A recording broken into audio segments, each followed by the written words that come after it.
on bunkkerilogi numero 300 682. Päivän havainnot viidakosta. Kevään loppumisesta ei näy edelleenkään merkkejä. Kultti on levinnyt pidemmälle itään.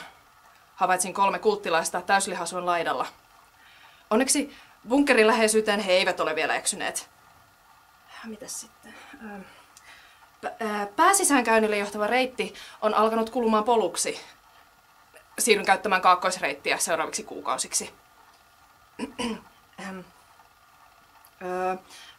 Ravinnon löytäminen on alkanut käydä aika vaikeaksi. Säilykevarannot riittävät laskujeni mukaan 4 kuukaudeksi. Onneksi pullovesi on...